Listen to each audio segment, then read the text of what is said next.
I always figure out where people's comfort level is, and then I push them a couple inches past that. That's where the magic happens, when you kind of push people. I'm John Barone. I'm a Philadelphia-based wedding photographer. This is a guide for how to get the photos you really want at your wedding.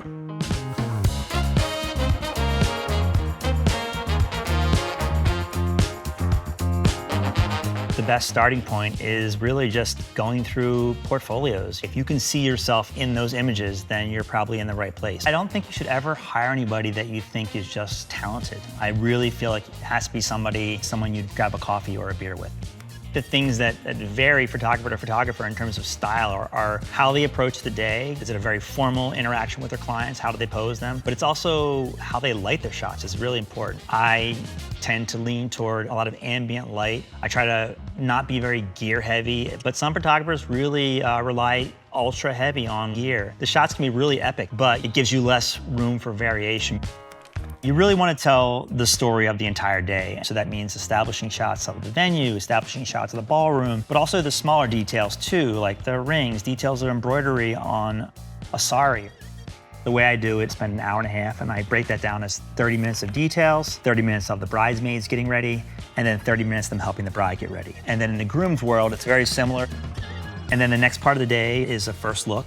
Once you've done that first look, it allows you to then jump into all the sort of informal, fun, playful shots for the bridal party. Then when that's finished, we'll take the couple for about a half an hour and just get a bunch of fun portraits of the couple. What we're looking at here is a bride. She's reading the letter from her fiance at this point still, before the wedding, which is cool. And that's a great one because you can just always see the emotion in their face and also the fact that they're trying to hold back from crying. The next one is an elopement session. It's a really, really shallow depth of field where we're just zoomed in really just on like the tip of her lips as she's putting on her necklace.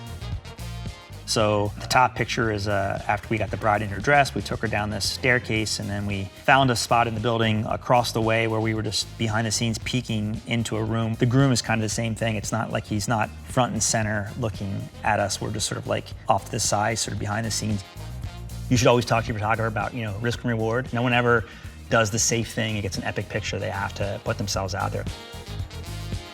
We were shooting an Indian wedding. The venue they were getting married at, there's an area there I love that has this chicken coop behind it. And yeah, trying to tell a bride that the first time she's gonna see her potential husband is in a chicken coop is a hard sell. And I put her in there, took the first frame, she saw it, and she was all in. And I still love this as one of my favorite pictures I've ever taken. Risk and reward. In this situation, there was a bunch of hedgerows at this venue and gardens, and at eye level, they really weren't that interesting. But that overhead changed that. And so I laid the bride and groom down in the grass, and them laying in the middle of this grass and this beautiful hedgerow from overhead that just gives this powerful, epic feel. If I had to tell a couple what I think is the most important thing in terms of picking out your photographer is make sure you love that person, that you want to be around that person. It's their portfolio and possibly their packages that will bring you to them, but that's not where it should end.